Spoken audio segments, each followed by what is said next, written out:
Brian Rogers, the PPC candidate, People's Party of Canada candidate for Kelowna Lake Country in the upcoming federal election.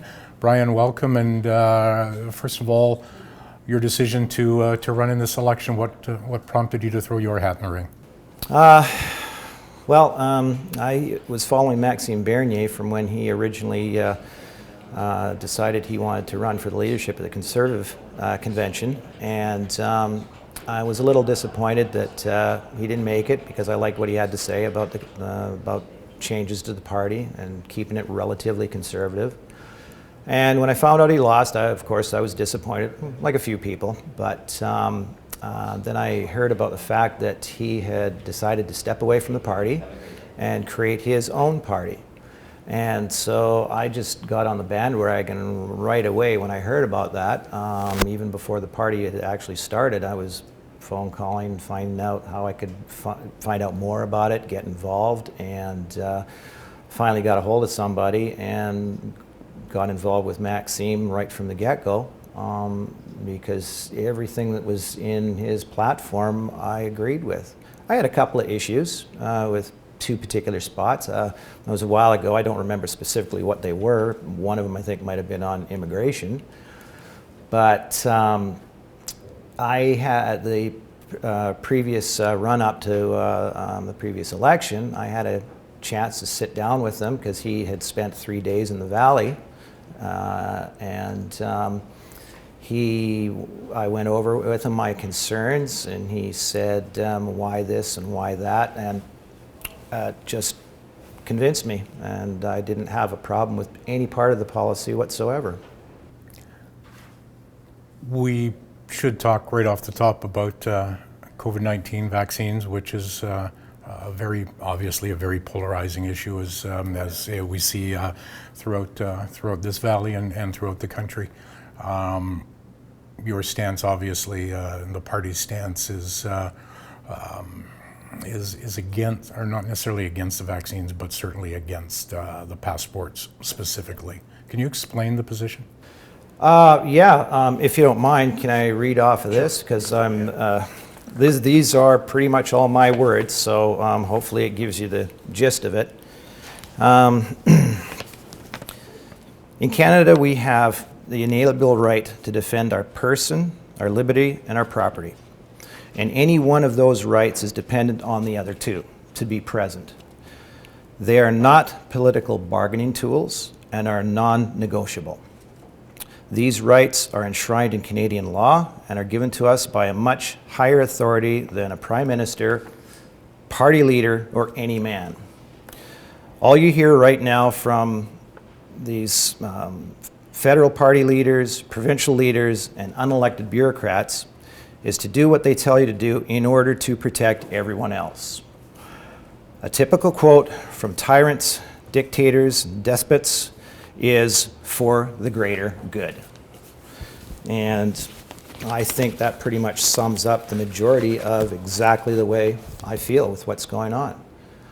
Simply put, if we lose those enshrined rights, then all the little things, whether it be part of your party platform, whether it be this concern or that concern, becomes pretty much null and void, especially when we have lost so many Canadians, whether it be through war or what have you, that have fought for these rights.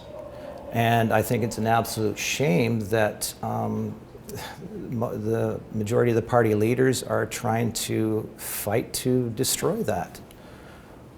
When we see the protest in front of the hospital and other protests, and people suggesting that passports, vaccination passports, or is eroding freedom, taking away my freedom.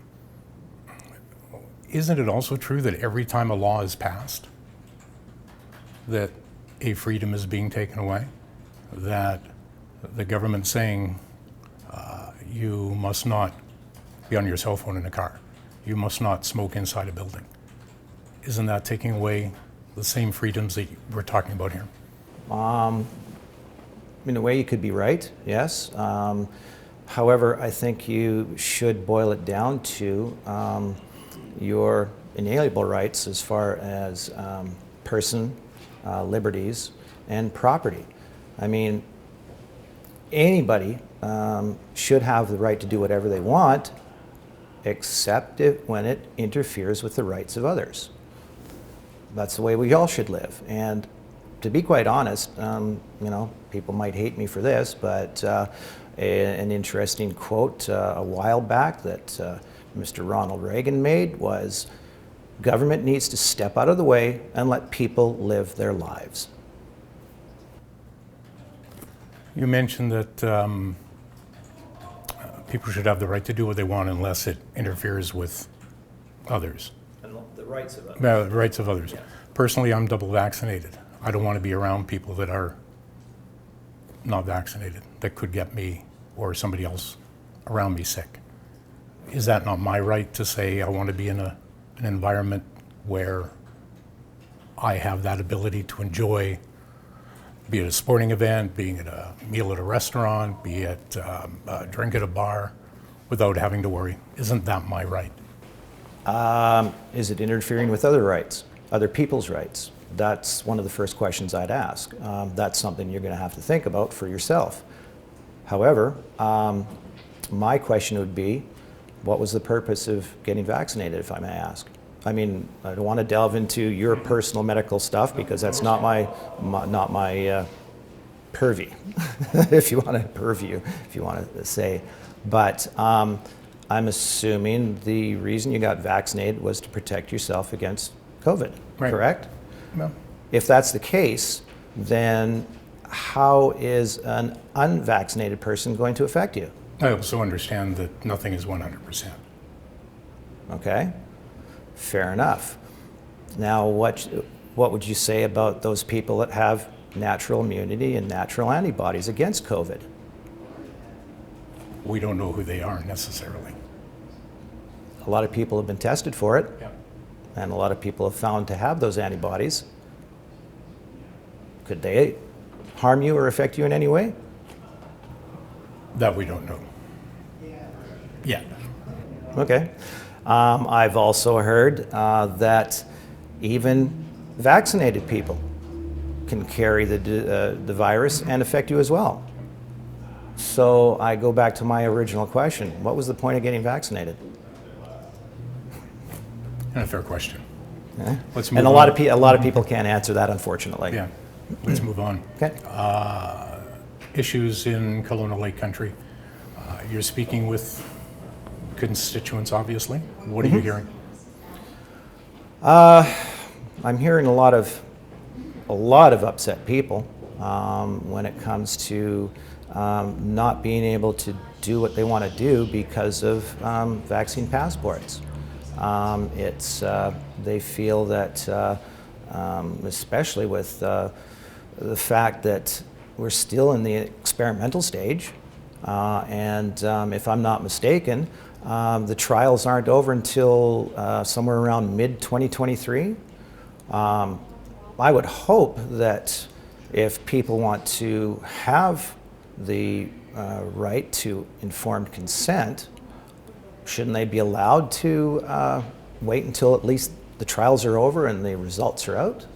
A lot of people are really upset about that, especially when mandates come down from their employer saying that you either get vaxxed or you're fired. That just sounds absolutely wrong.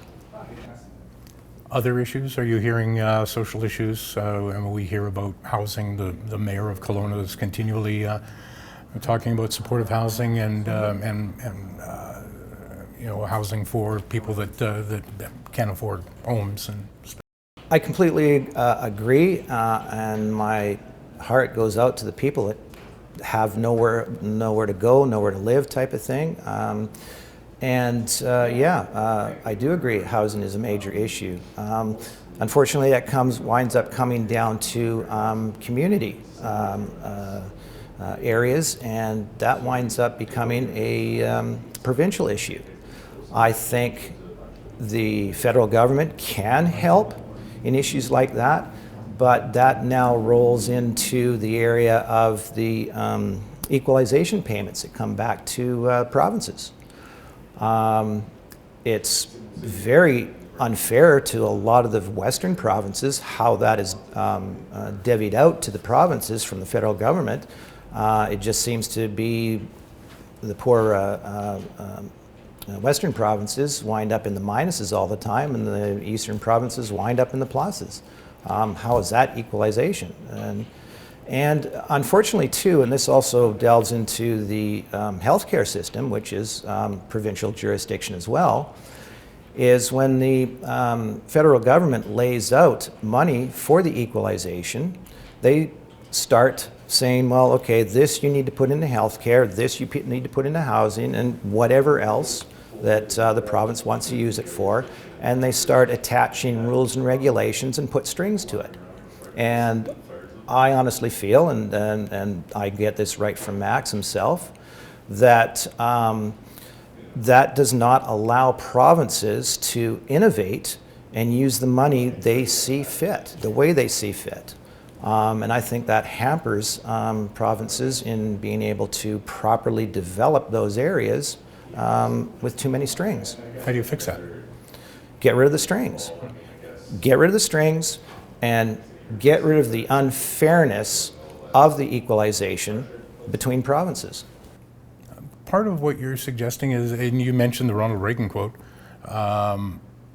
allowing the federal government to get out of the way of other jurisdictions. Is that what you're suggesting? That's part of it, but the government's gotten so big that it just seems like they're out of control. I don't know, I think this is a fairly good example, but most MPs, when they get elected, they wind up having a huge entourage to do the job for them. Well, for crying out loud, I mean, I think, if I'm not mistaken, I think most of the MPs that when they do their work and do their job, they do like 50% of what the rest of us do on a weekly basis, right?